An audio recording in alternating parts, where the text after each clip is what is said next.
Tēnā rā tātou I te whānau. Haere mai kake mai, tau mai a koutou ki tēnei kōrero I roto tēnei te ao, ko te māwiwi he whakahea I a tātou, nō reira hei no tēnā he oti wenai nā kōrero I a tātou I te iwi Māori. Nō reira haere mai. A ko tēnei he tui kōro he whanaunga no nai tūhoi, iaia he tipuna I nā rangi. Ko tēnei tāna kōrero ki tātou I te whānau, I te piki nā kōrero I te marae. Ko rangi nui e tū ake nei hei tuanui. Ko papa tuanuku he takoto nei he whāriki. Ko te reo me nā Chikana hei tāhuru. Ko te iwi hei pau toko manoa. He tū I te whare e. Hei whakaere I a tātou wawata, o tātou tūmanako, o tātou moia. O reira I a koutou I te whānau, o reira tau mai I a koutou. O reira kia ora nā tātou I te whānau.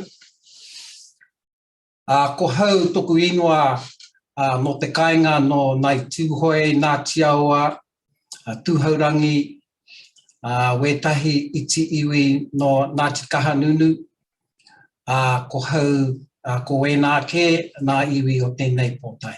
Nō reira, nā mihi kia koutou. Welcome everybody. Welcome to this, I think we're calling it a webinar, a Zoom, whatever way that we can go wairua to wairua, ta tinana to ta tinana, that will occur in its time, but nō reira nā mihi kia koutou. I've been in Te Rau Ora under the auspices of Te Whare Tukutuku. It's a privilege to be able to be here this morning. I come from a background of addictions for almost 35 years. My passion has always been working with high-risk men at the Whare Moana. No doubt over the years, experienced a lot of those whānau, one that have been affected. But ultimately, we've come to discover that our Indigenous knowledge has value and it has solutions to our contemporary problems. And so that's the lead in the context of what our webinar is about. Nō reira, koe anā ia hau, ko tuku nā te wā kia toku hoa, ko Tracy, iaia te pōtai whaka e rere tātou waka I runga tēnei kaupapa. Nō reira, ko koe Tracy. Tēnā rā koutou katoa, ngā mihi nui kia koutou. Welcome to our webinar. We're really excited to be able to spend some time with you. Ko auraki te mauka, ko waitaki te awa, ko kaitahu kāti māmoe mea waitaha oku iwi, ko kāti ere kihu mea mahaki kahaku, ko tuari pōtiki taku ho rangatira, no te wai painamua hau. So kia ora, my name is Tracy Pōtiki and I mahi at Te Rau Ora, and it is an absolute privilege to be able to share whare tukutuku with the whānau. And really looking forward to today. Just want to do a big shout out to all of our kaimahi out there who are at the coalface, and to all our whānau out there who are having difficulties with mental health challenges. It's Mental Health Awareness Week. So ngā mihi kia koutou. Lovely to be here. Kia ora.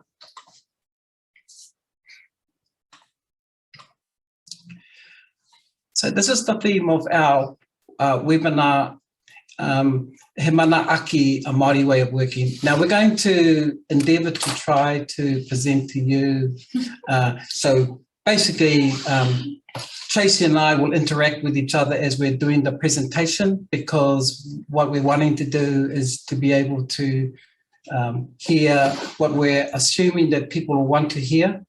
We also, there's also the chat here, so we've also got our admin people, especially Shani and Sam, who will be looking at the chats and then starting to throw to Tracy and I some questions that you may have, and Tracy can then stir the pot and then start to shake me around, and then let's see how this falls out. So, nō reira koe nā ke. We can move to the next one. So what is this webinar about?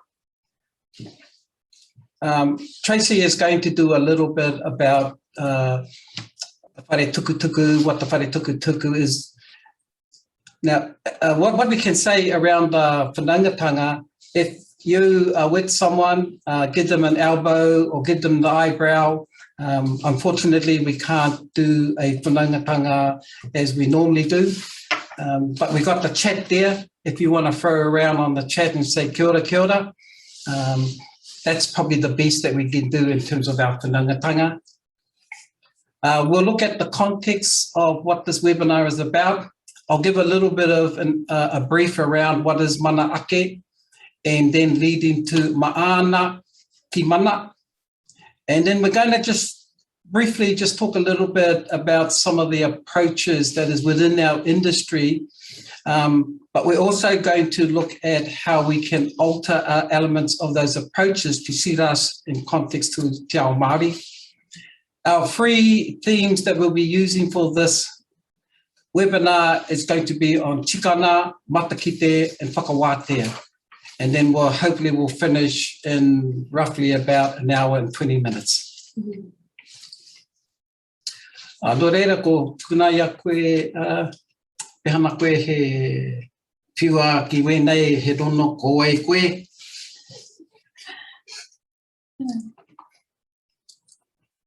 Okay. So again, just a little bit of housekeeping. Feel free to chat amongst yourselves and to message us, ask us questions. There'll be some time around the end for us to have a crack at trying to answer some of these questions. Yep, and just also to let you guys know that the webinar is being recorded. That's so that we can revisit it and share with other whānau who aren't able to be here today.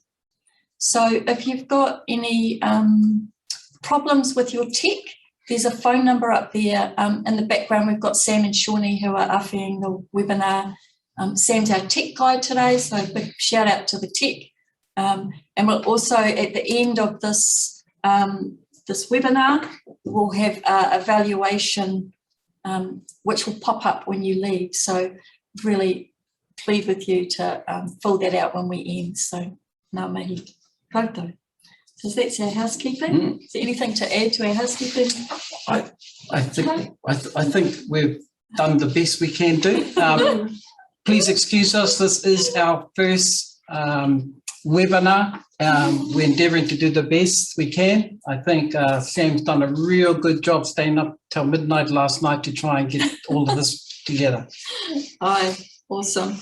Hey, so I just want to talk a little bit about whare tukutuku. And so whare tukutuku is led by Tarau Ora with support of the New Zealand Drug Foundation. We're about developing an approach to alcohol and other drug harm. We recognise that within our communities are some solutions that haven't yet been discovered, or we've known about them, but maybe others haven't. Our goal is to build the capability and capacity within our communities so that our whānau can stand as of right in their whakapapa.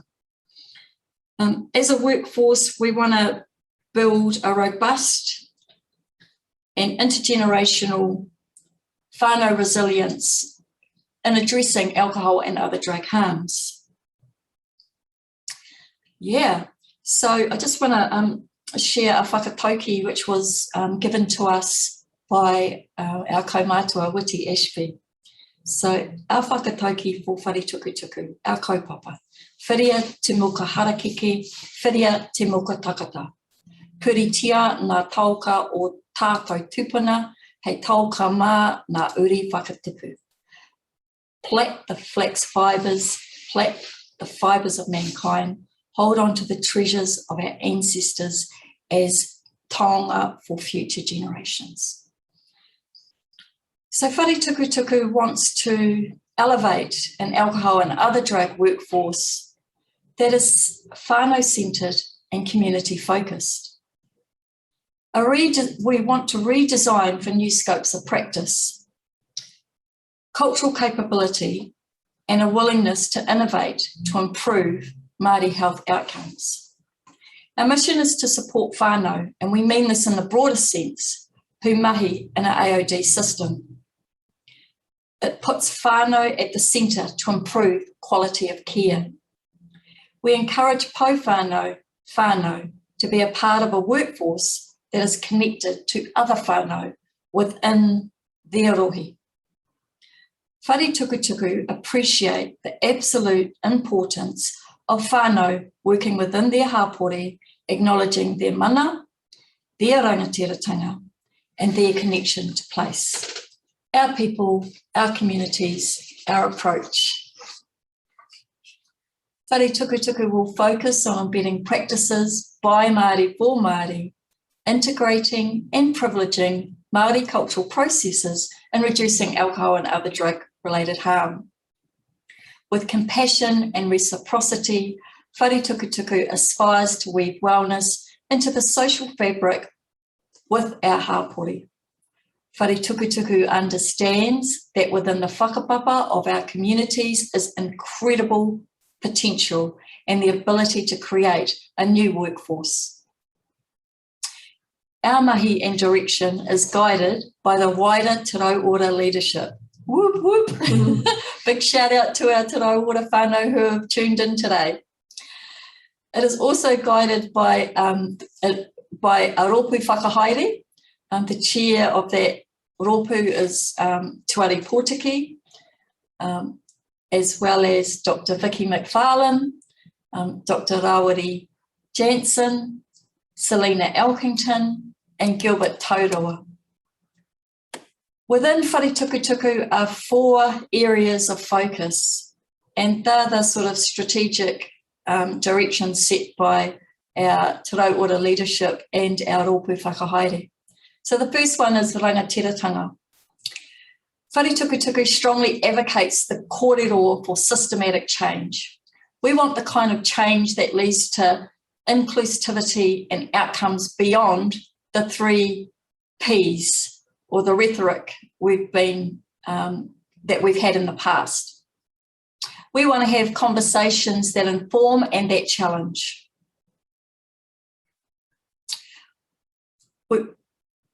Our second po is, or our second area is mātauranga. So that's that whole stuff around learning and knowledge building. So Whare Tukutuku understands the importance of continuous learning. Learning which meets the increasing needs of alcohol and other drug care models that cater for the complexity in the growing workforce for kaimahi and for whānau. We want to support the existing workforce to understand them in a meaningful way that addresses some of these harms. The next area of focus is wānaka, and he Mana Ake sits within the wānaka frame or wānanga frame. So for us, that's about community engagement. We know that there are whānau out there who are looking for a culturally safe alcohol and other drug care practices within their own communities. Whare Tukutuku want to partner with communities to build care practices that grow a new workforce and support an existing workforce. The last part, or the last sort of focus within Whare Tukutuku is rangahau, which is about new and old knowledge and gathering insights. It's about building a base of evidence that is from us, for us. So kaimahi and whānau want reliable, evidence-based information, our approach is robust and well-informed and culturally fit for purpose. It's vital to us as an organisation to continue to work on things that broaden our understanding of our whānau care so that we can continue to produce work that supports the whānau narrative. Nothing about us without us.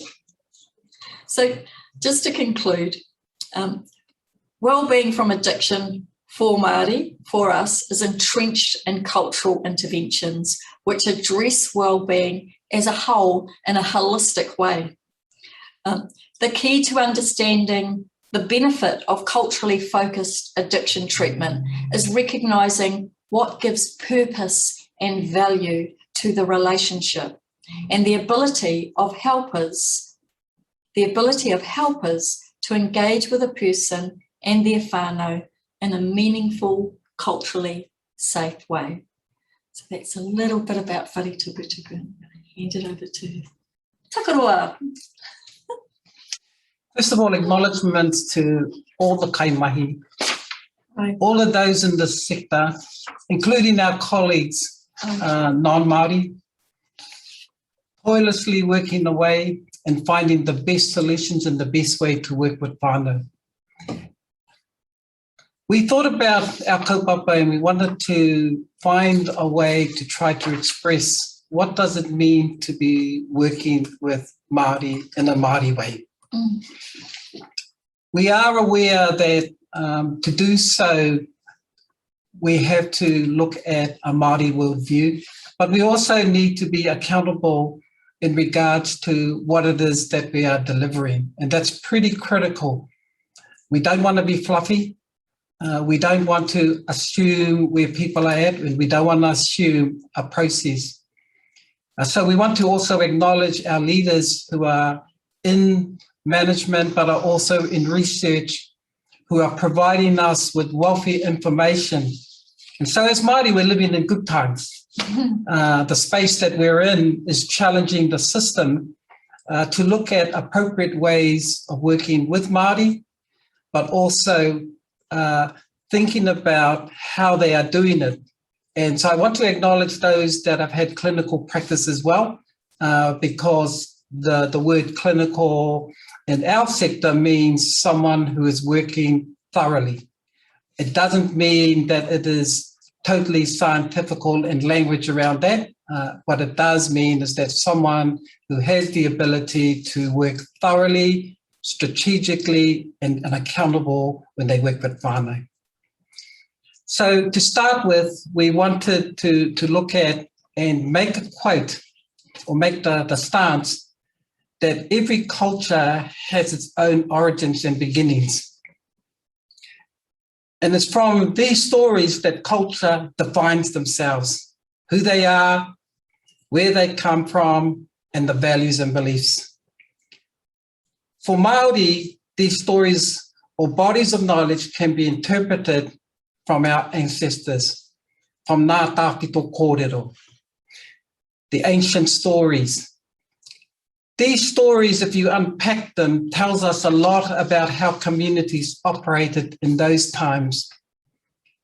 And what we're endeavouring to do in this particular context is to look at the principles from those old Tāwhito stories and to be able to design in our contemporary world the solutions to the problems. At the same time, we don't want to be deficit and orientated. However, we know that in order for people who present to us, there's always a reason. It's not because they're the top of the class. It may be while they're the top of the class, they're encountered some stress and they do want someone to just help them through the process. The body of knowledge that we're going to be referring to in this webinar is going to come from a mātauranga Māori worldview. We'll be looking at some of the practices and the rituals that underpin this knowledge. It's interesting for us when we look at the word mātauranga, the word mātau is to know and rana is to weave. So we're endeavouring to present to you in this webinar some processes, some practices, but what we really want to do is that these are just some of the opinions and some of the processes that is available, but it is not everything. Aye. And just to support Takarua, within the context of having an hour and a bit to spend with you, we're only going to be able to do a bit of a light touch, really? Yeah. On what are huge bodies of knowledge within themselves. Yeah. Kia ora.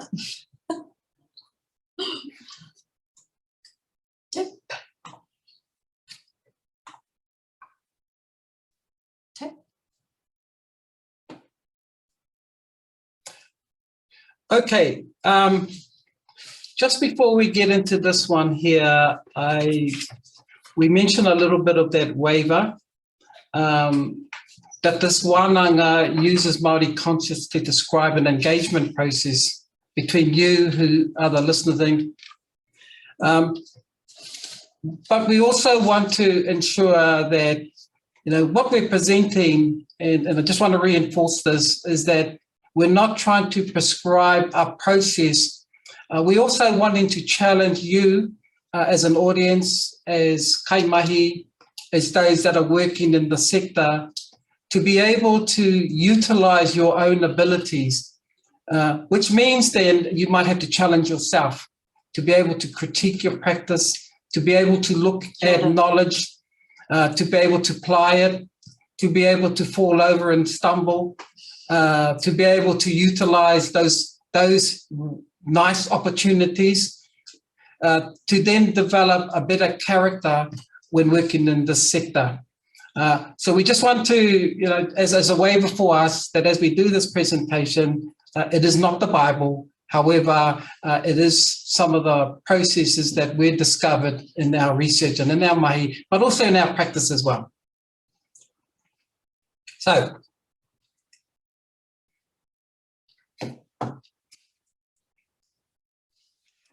as you can see, we're looking at 4 primary areas. Now, these areas are what our sector is or the approaches that our sector is using in this moment of time. This is global, not only in New Zealand, but this is also a global approach. Our wānanga is going to be focused on possibly 2 of them, maybe 3 of them, with the focus on wairuatanga. What we do know is that when we look at our pūrakos and our stories, they tell us a lot about the way human development works. It tells us a lot about how the ancestors thought, but it also tells us some of the issues that may arise when working within a wairua concept. And this is mainly related to Indigenous religion and spirituality. The kai tuku hau manu hine naro, most of you will be working in that sector as it is.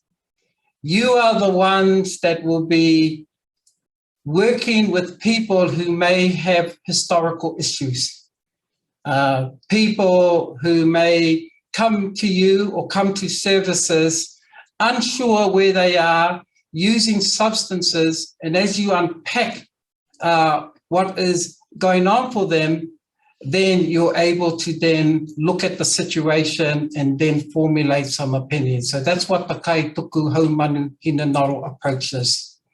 Those ones specialize in historical events that could be triggering people in the present.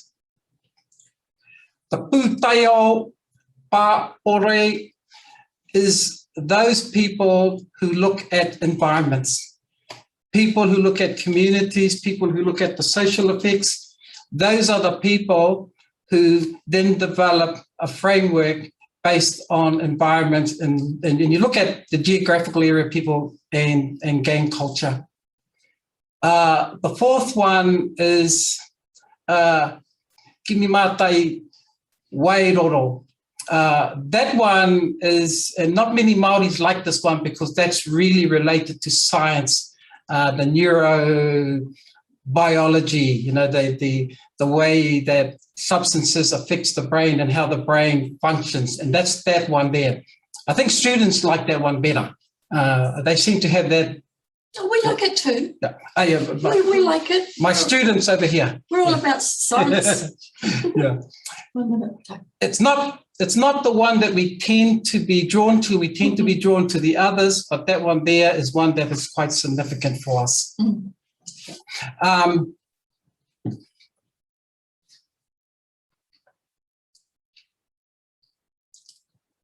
Okay, so what is Mana Ake? We thought about this one often, and I guess that we're now in the arena that we know that there are a lot of issues that occur for our whānau. What we're discovering is that there's another side of human beings that is not necessarily catered for in that moment of time. We work in an industry that is always diagnosing and always labeling, you know, using all the label stuff.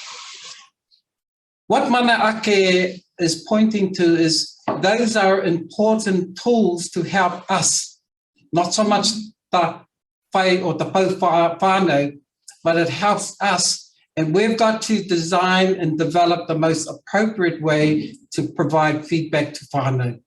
So that he Mana Ake is about the potential that is within us to look at our practices and the methodologies that we would use to enhance, and is now we get into the second one, is Mana Ake, is to provide and extend the capabilities that is within us into those that we are working with. And this is mainly our whānau. So basically it's a dual role, the potential within us, the voice that is within us, but also the ability to give to whānau. And the Mana Ake ki te tanata, those are the qualities of ensuring that we have a Māori worldview, or we're applying these principles to be able to, and basically the challenge is to the workforce is that ability to analyze, critique, and put information actions. We now have information to tell us that our tohunas operated in the same vein. Okay. Next slide. Oh, no, go back one. Neuroscience. Right. Neuroscience, here we go. We needed to put this one in. We did have a video, but the video didn't actually work that well. So Tracy's going to test my ability here. I said that, you know, it's the students that like this, so I must be one of them. We can show the video. Yeah. If you want. Yeah. Let's look at the video. Just apologies up front for the language that they're using in here, but this is standard to the alcohol and drug sector or treatment sector understanding. So there's the brain. Okay, so we made a decision this morning. What we'll do is we'll cut the language out. So basically what we have here is a brain. The brain has these limbic systems. These are the things that control emotions and things like that. Those things are normally developed as we go through life. Yep. And also, just to check in, when we use a substance, especially alcohol, the brain shrinks. Yeah. So you've got to remember that. There's a shrinkage going on. Now, here's a key one here, the dopamines, eh? That's the pleasure part. If you want to test it naturally, if you're in a room with someone, look at them, give them the eye wink and say, I like your juju lips. Basically, you're causing those dopamines to rise and bring pleasure. You can imagine what that's like when someone is using, because basically when they start to feel that pleasure, and if it's being altered by substances, these are the issues that arise for them. The other things that what happens with frontal lobe. Yeah, that's where the where your decisions and choices come from. Your right and wrong in that frontal part of your brain. controls those impulses, especially after a while when people use. Right. Obviously, after periods of use, the elements of anxiety, all of those issues start to creep in, become fearful, become oversensitive to stress. Issues of panic starts to arise, worry, mainly because the chemicals are interacting within the brain, especially around the neural pathways, the inability to comprehend situations that are occurring. Yeah. Now, what's that? In there, there's some cells in there, and they have a job to do. Unfortunately, when substances are used, they interfere with those transmitters that actually, for instance, if I want to move my right foot, I have to develop in my brain these neurotransmitters from childhood, and then they start to develop itself, and that's the transmission pattern that occurs. So we need those things. Unfortunately, often if people are not managing their substance use, it interferes with that. That's the reason why people slow down when they're intoxicated or they're under the influence, is because the brain is not actually communicating with itself to the other parts of the body. 101. I think what we really want to put across here is that substances do have a physical effect on the brain and how we think and feel and what we do as a result of our substance, of having a substance in there. It messes with those. Would encourage people to those paths, those brain paths. To do a little study, because a lot of people, at the end, it can be simple.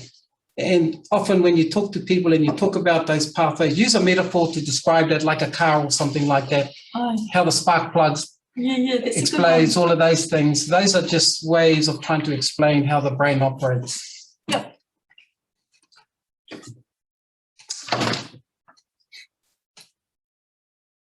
Okay, so one of the things that we wanted to look at in this one, Anga, is to look at traditional concepts.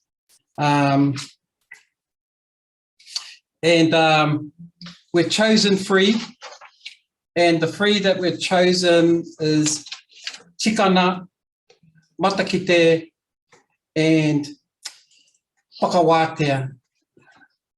By the end of the session, we're hoping that we're able to present to you the connections, with Whaka being the applied process to help people.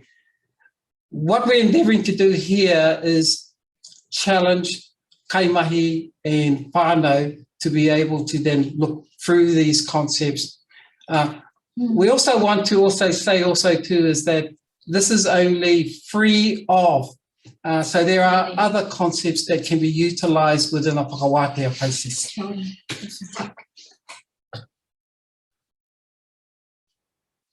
Okay, so Chikana. I just need to check first of all timing. They give me the thumbs up, so we can spend a long time anyway. Too long. So why Chikana? So first of all, the definition, the correct procedures.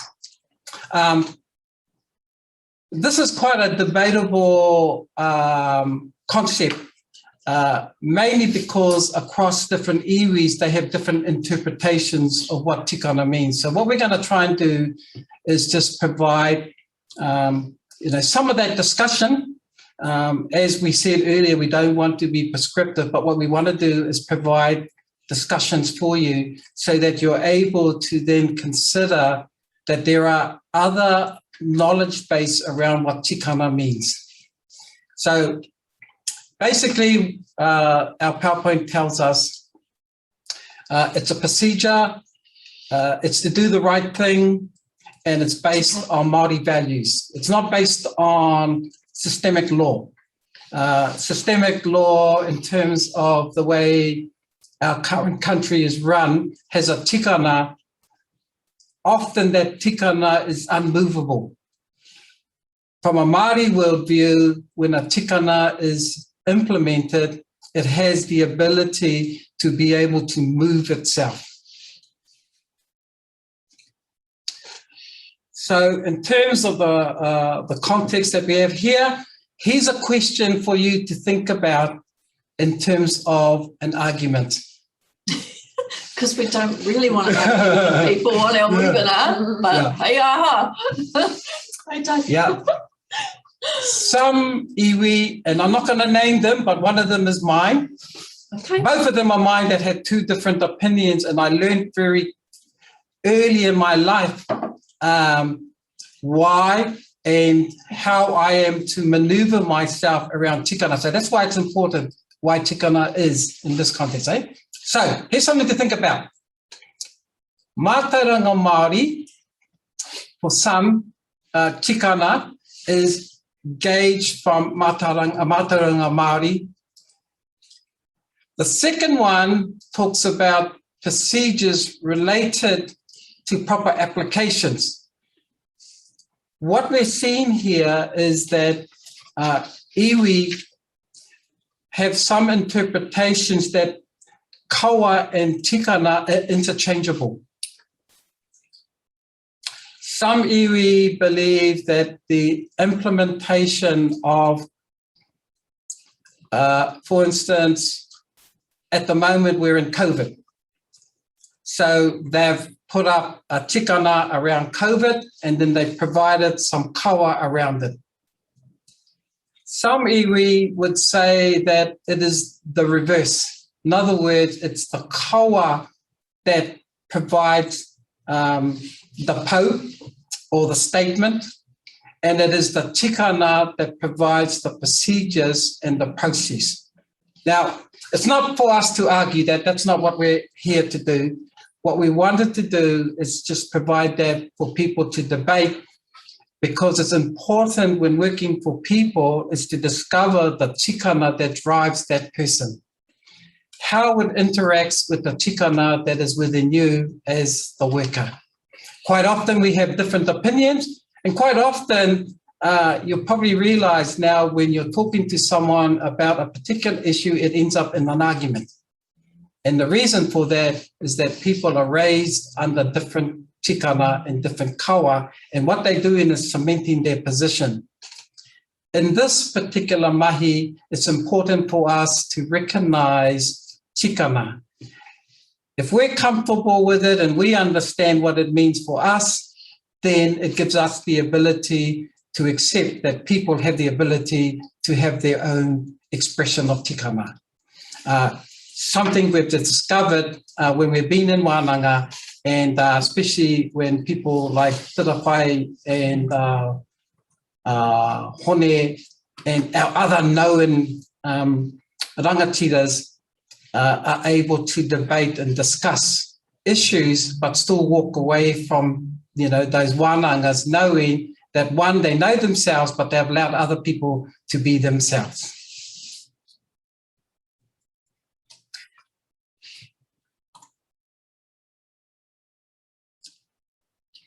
Funituku. Yeah. That's it. Okay, so where did tikana originate? So we're going to think about the pūrākau of the tamariki or papa and rangi. We know that the story or the pūrākau tells us that the children at this moment of time in their life wanted day and night. We have to interpret what that means. In doing so, they had to wānanga. They had to get together. I think they had an argument too. Yeah. There was some take going on there. They had to first come up with what's the reason why they're coming together. So we now know that they wanted night and day. They wanted to be able to have a little bit of autonomy and maybe have some space to be in a different environment. So they have a wānanga. Some iwi say that in the debate that, two wanted to kill his parents. Pane was opposed to that and preferred the separation, and there were others. Once they then figured what the tikana was going to be, they then had to look at the process in doing that. And that's where the debate around what is kawa and what is tikana. So they then decided that it's going to be the separation. The tikana was then implemented. Pane was given the task, and even that was debatable because they even had to try and organise within themselves a wānanga to try and figure out who is the best to do the task.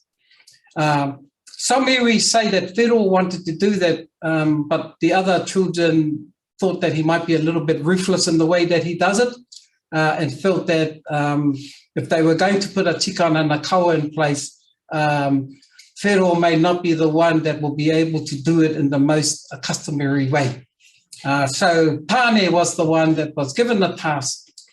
To do so, a mana had to be placed on him. Now, some debate again around why the mana was given. Was it because the tikana was the elders in the early days, the tuakana? Some debate around who the tuakana was. Whiro, some iwi believe that Whiro was the eldest. This webinar is not to debate about those issues, but it should give us an insight in the way that the dynamics was occurring and how tikana was so important in kawa in those particular days. Interesting though for us is to remember some of the writers tell us that after the task, Pane, the tapu of the task, he had to be removed, or it had to be removed from him. And so sometimes the kawa can be seen as a process of removing tapu off. And in this particular case, they talked about Pane. Okay, so we're getting into this kaupapa here. Tracy, you got any questions that you want to throw at me to stir me up? Just thinking about tikanga in the context of some of the work that you've done, so like with Wharemoana. What is an example that you could offer to our audience of when a tikanga has been applied in a way that has created a good outcome? It's quite a hard question. Yeah. Think about, if we look at practice, more importantly practice. So in a therapeutic community, wherever you are, you have a tikana. It is the foundation of how you apply treatment to people. So it may be from a particular model or a particular approach that's implemented now into the program. This is not just Moana House program. This is programs that I've seen all over the place. So a tikana is developed and implemented. It may have been good 50 years ago. It may have been good 10 years ago. But what we are aware of is that when environments change, circumstances change, tikana changes with it. And it's to provide the platform. Yeah, it should. It's to provide the platform for people to operate within, but to also live well. So one of the things that a person can do in that situation is to look at the current themes and the current approaches and how valuable is it in context to the moment of time and working with people. Often we see that outdated approaches can have more impact on people because times have changed, especially if you've got therapists or counsellors or kaimahi who are still operating in the old mode. Yep. People change. Obviously, in Tracy's time, her Hautatu Tana time in her days was an experience, and the process used was appropriate. People use different types of substances. The way our society is operating requires different tikana to be able to then assist people. Just call me Hautatu Tanga. Okay. Okay. Ho Mataki te ai. Other names for Matakite is Matatahi, Titiro Mata, or Mata Aitu.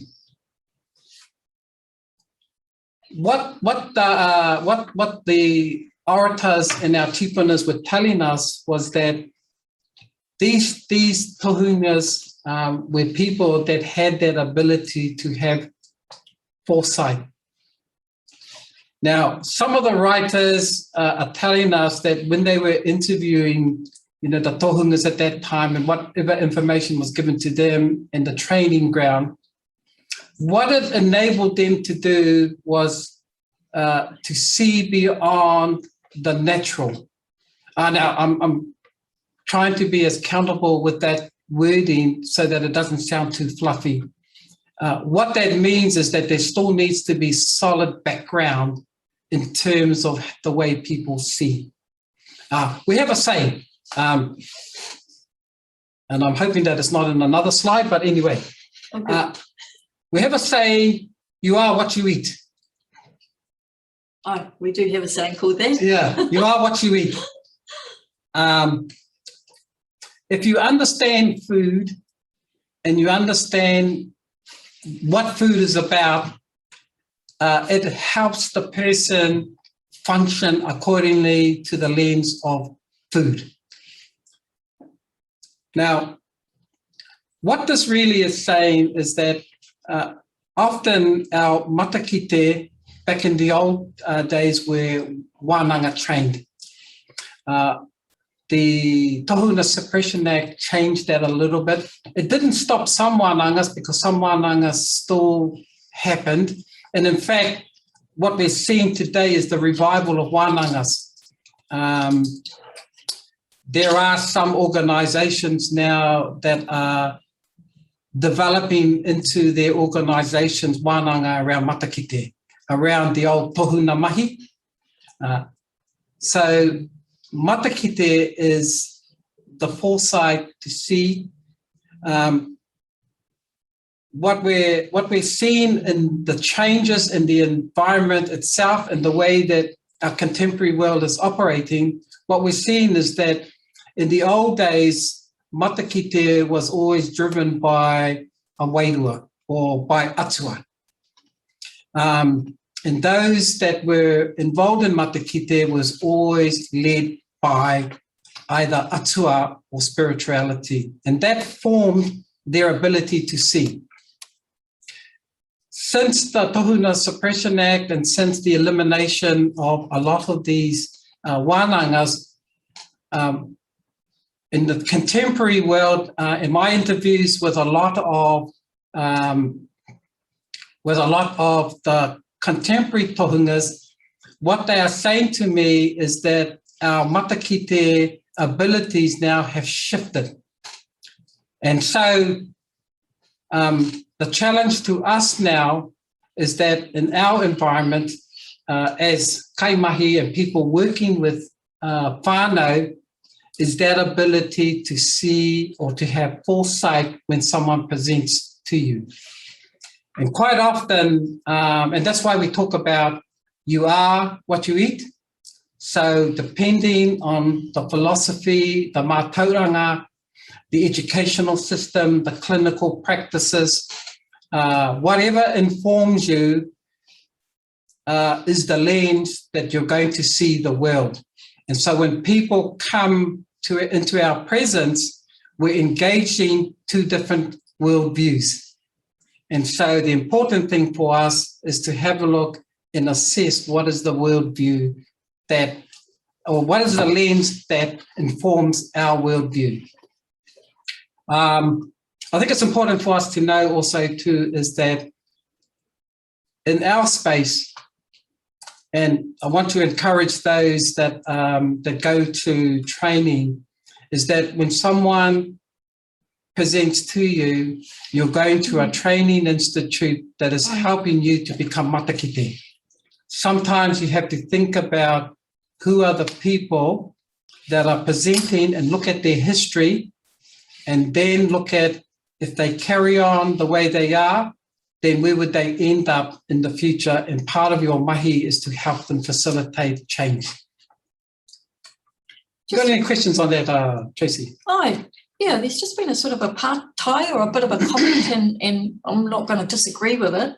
And it is about how this person has seen, and many I've seen as well, and I'm sure others have, seen how an engagement or a relationship can break down and fall down over a failure to allow time to experience or to explore a person's tikanga and views, and organisations imposing their tikanga on clients. And absolutely, so when I think of organisations like Salvation Army, they're in the business of God foremost and upmost. No offence to anyone out there who's connected to Sally's, they do some great work. However, engari, their foundational worldview is based on Christianity. So every tikanga that they have and incorporate into what they do has that underlying. So yeah, and no different from Māori organisations. We've had kaupapa Māori organisations and taha Māori organisations who have set a tikanga that has been just what they do isn't necessarily what's best for the people who are seeking care around their alcohol and other drug use. So, all right, tika, anaru for your kōrero. Yeah. Very true. What's that, anaru? Oh yeah, anaru, very true. Something that what we call tier 2. Tier 3 is practice. Tier 2 is business orientation. Most businesses have to apply, contractual things, and that governs people. Oh. And so what you're saying is that people are conditioned to deliver. What you're saying is what you're hearing from whānau, and the practice stuff doesn't actually connect. Where is the opportunity to apply mātauranga chikana into an environment that could be toxic and chaotic? Yeah. So yeah, you're right, Tuck. So what you picked up on is the layers at which that can occur. So it can occur at every layer of an organisation. So when we're thinking about systems change, then we need to be mindful of all of the systems that are in play that are impacting on a kaimahi's ability to do their job really, really well, to do it in a way which really responds in a meaningful way to the people who are there to get help. So ngā mihi for that. And yes, it's a lot of layering occurring. And unfortunately, a lot of our organisations do become compliant driven through those contracts. And that's something that we hope, things like the new health system will help address. We hope this. Yeah. Because this is only an hour and a half webinar, what we have done is we do have all the notes, and we'll provide that to you with the PowerPoint. It'll have more explanation, but certainly it's not here to be the prescriber or the prescriptor of how you do things, but certainly hopefully it can challenge where we are and think about what mahi whānau is, and working in a Māori way is the ability to have a voice. And that's what that Mana Ake is for, you to have a voice. Mana ki mana or kia mana is to give voice to our whānau.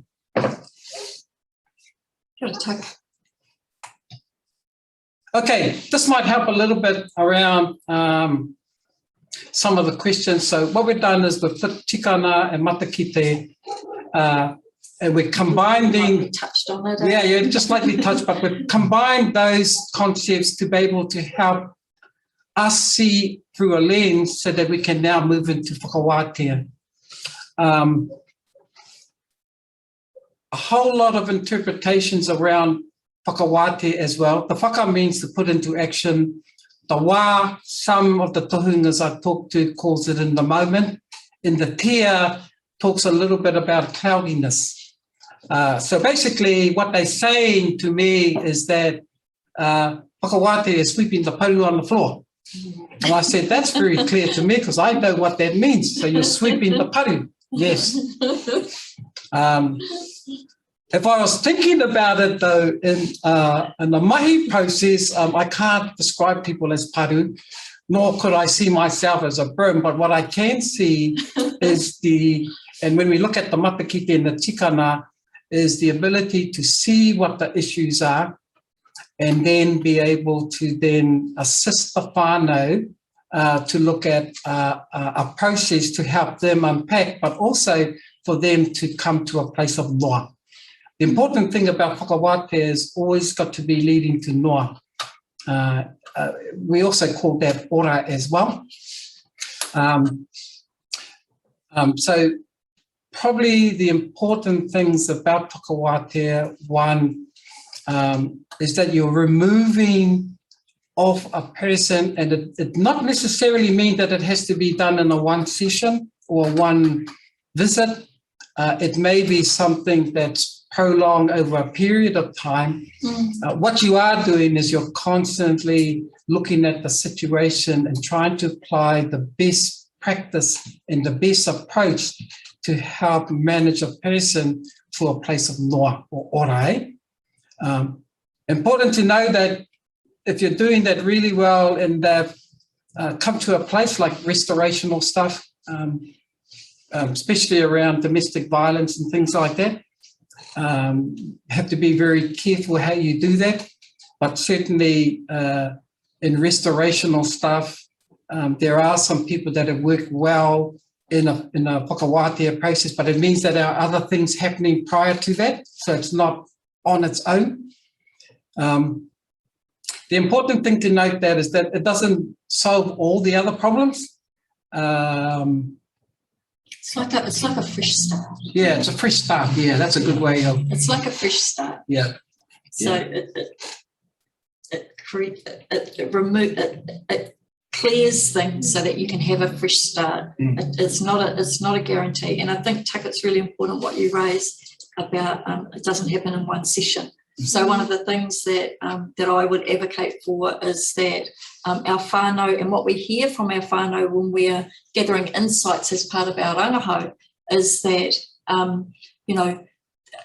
this idea of relationship and this idea of being in it for the long term is really important, that these are not kind of sort of short, sharp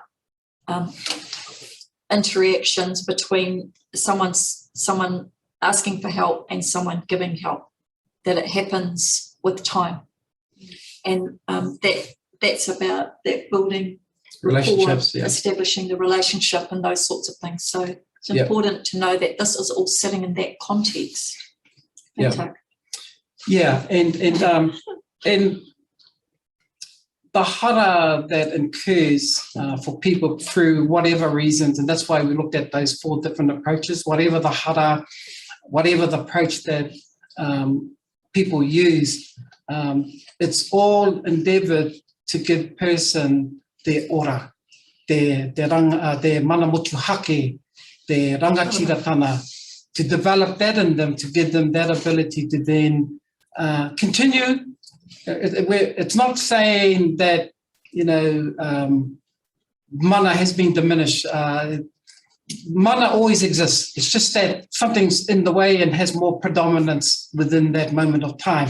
It's like substance and substances disrupt. Yeah. It's like they disrupt things. So they disrupt Wairoa. They disrupt the Māori stuff. They just make it. Doesn't mean that it ain't there, because it is. It's just like substances disrupt things. Yeah. Like me. Disruptive. Slightly disruptive. Okay. So thinking about Chikana, the establishments of protocols and procedures, Mataki is that intuitiveness, the ability to foresee, developing within oneself, that tuning into. It's a little bit like the tuning fork of a piano, You can tap a piano, and nobody has any idea unless somebody's got a tuning fork to know that it's synchronizing with itself. That's the Mataki.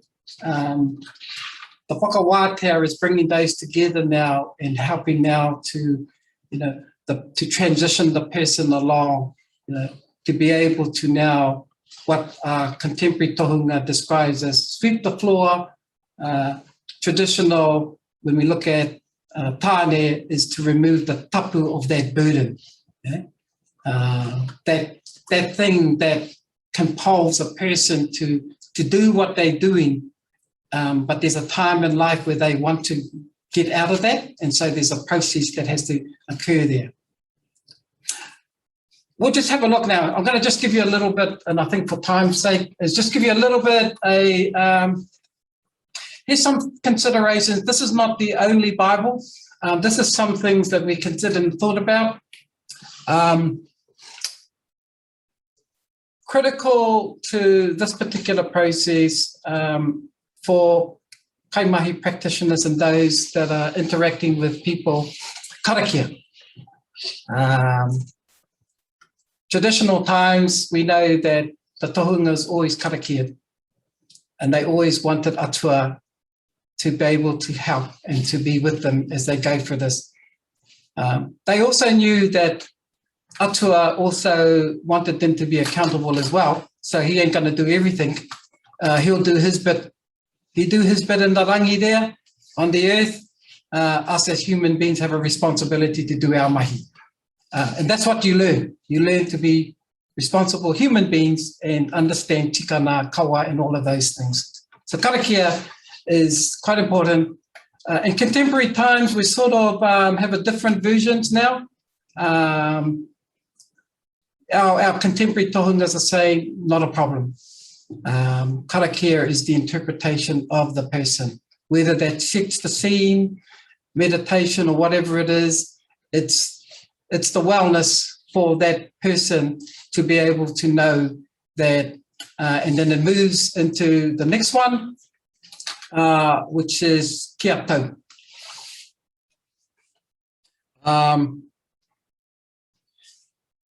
Kia tau is the place where the kaimahi or what we call the haumanu, or the person working with a whānau. Kia tau means you know who you are. Well, you best know anyway. The best that you do know. What that is implying is that most interactions with people will always create disturbance.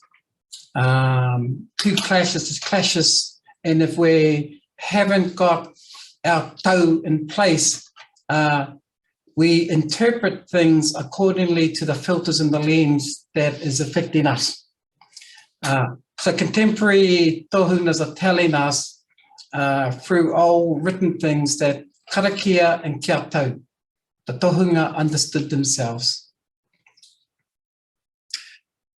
Once the tohunga was able to do that, the tohunga was then able to go into what we call kia tau te Māori. Kia tau te Māori means understanding the environment, the atmosphere, and the things that are around them. Always be conscious of that. What was mentioned earlier is that sometimes you got to take it easy. So ata haere. The word ata just means, with a macron on top, just means taking your time and thoroughly thinking through the situation. Quite often, people are actually quite spontaneous and reactive to situations, and what the tohungas are saying is the process that we'd use in traditional times was ata haere. And what that created a lot of space. It created within the dialogue, and what they were saying was the whakarongo. The whakarongo is the ability to listen behind why a person presents, but also the ability to hear the person. I think that was what raised, and that's what causes changes with an organization. If you're seeing practices that are not listening to people, but imposing a theoretical approach or a theoretical model onto someone, in this particular case, the whakarongo is governed by the whānau. Part of that, so that's really about listening, eh? The tūpato means to keep the pau whānau safe, always being safe in the practice. One of the things that we always see in the industry is that we always want people to disclose what's brought them to an organisation and all of those things. So the tūpato means it doesn't have to be about always asking questions. It's about ensuring that the whānau is safe and that their story is being heard. The koha is offering them, sorry, and I just want to add to the tūpato is we don't want to, and most organisations love to continue reinforcing, re-traumatising people. People coming to service are already in a particular state, and when we're probing, what we're actually doing is re-traumatising people with their story. Shame and guilt arises. And so part of the whakawate is to be tūpato around that. The koha is offering examples around atua mana whenua, mana atua, mana tipuna, those wealthy, healthy stories like Tracy likes talking about. The kawa is to be able to develop new strategies, new processes, new setting the scene for the person to remove the old way of thinking. And that's what the kawa is endeavouring to do, is to remove the tapu of old. And the ritina is using customary practices to do that. And the noa is coming to that place where the person feels now that they can then breathe. It doesn't mean the problem is over, reinforce that, but what it does mean is that the person has come to a place where they get it, especially in restorational work. Even if people in domestic violence have to remain separate, they get it and they say, that's our order. It doesn't necessarily mean that they're reconciled and living together. It may be that's the outcome, but for some people, the order is to co-parent their children together in a most respectful way. Right, reflections, eh? Yeah. There's no limitations to whakawate, and anything that we talked about, you have to develop your processes. I like that. It's more about the beginning. Kia ora, Anaru, you're still with us. That's amazing.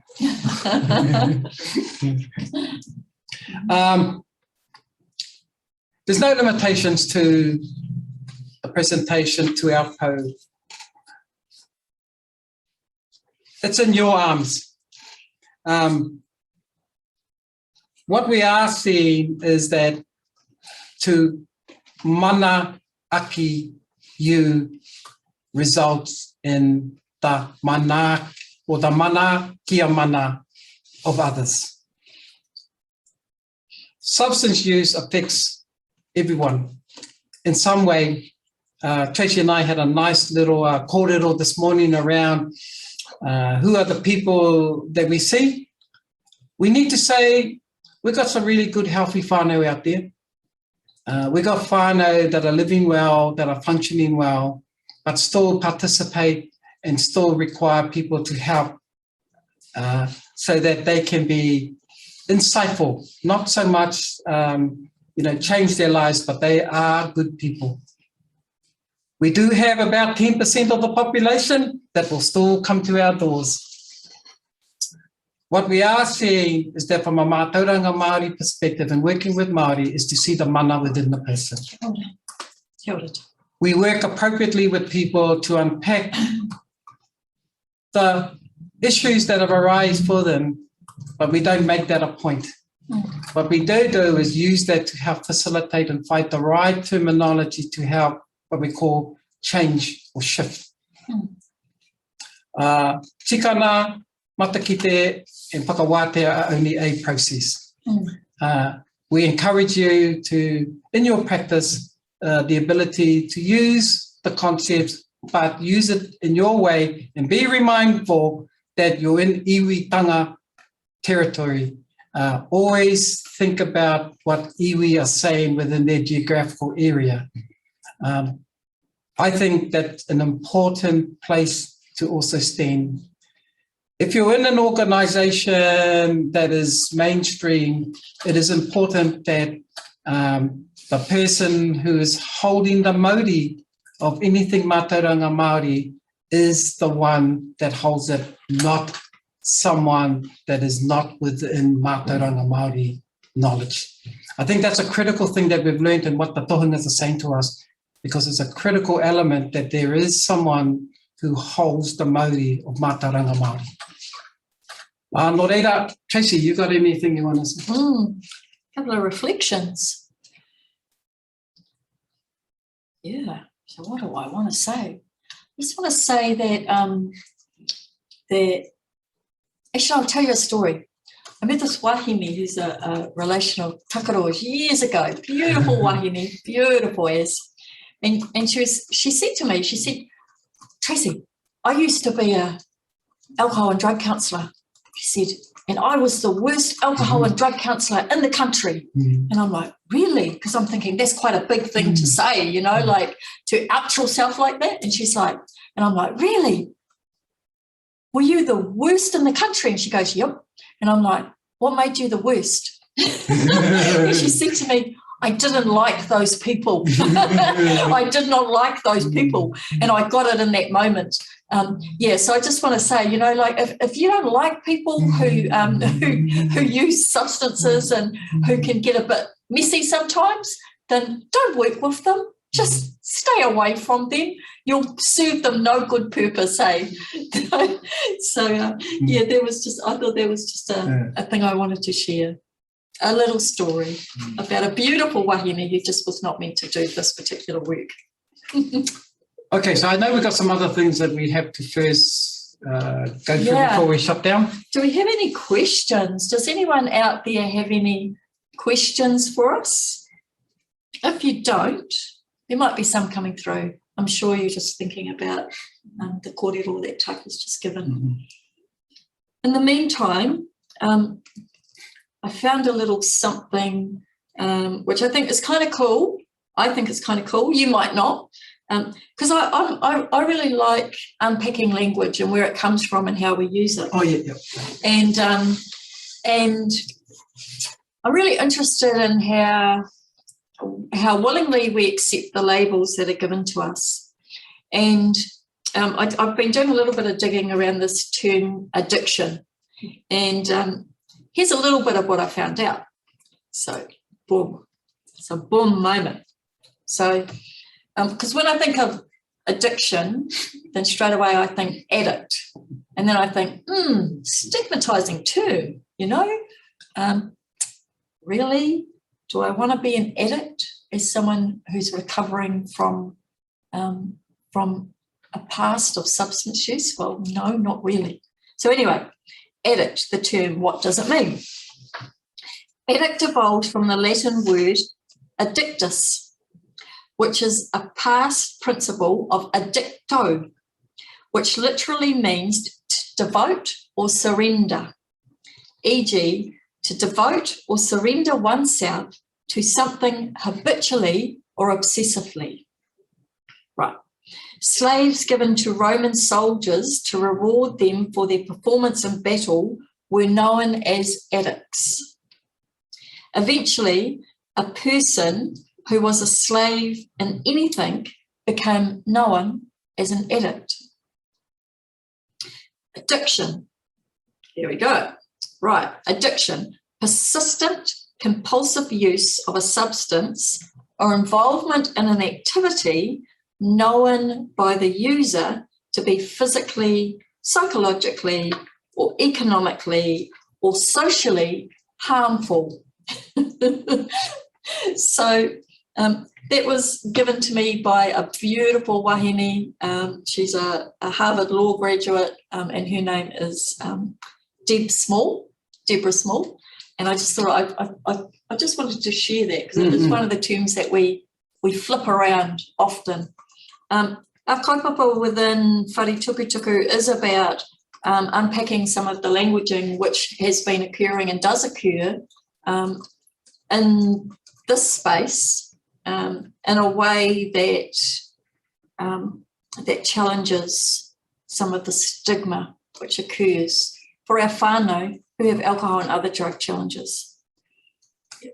Yeah, there's a total aside. Yeah, Tracy and I had a conversation around that, and I think that it's a massive opportunity for us within the sector to think about languaging and the effect on languaging. At the moment, we are using the language that has been given to us, and so we use it because we understand it. So it's for mahi kai, for those that work in the industry, but it's not for whānau. What we need to do is provide at least some terminologies, rationale around it, so that people like Tracy can take it to the ministry or whatever. Because part of the service specs within organisation is around how you deliver your service, and if language is one of them, then that takes a while to be able to be saturated and filtered through. So people will still, like everything, you still fall over, but eventually over time, it becomes quite normal. So I think that opportunity is for us to look at language. What does language mean? What does whānau think? How do we describe? How do we describe whānau? How do we describe ourselves? And how do we describe ourselves within the context of our own whānau? So I think that part of our pai ora kōrero, part of a kōrero which is sitting in well-being, links us directly to whakapapa, and through that we're able to really honour the gifts that have been given to us by our tūpuna. So I think that there's lots of room for us to improve some of what we do, Tuck? Yeah. And the way that we do it, which is okay. Yeah, and enhancing mana, which includes reo. Yeah. Well, I know that we also have the notes recorded as well, so that'll come with the PowerPoint as well. Yeah.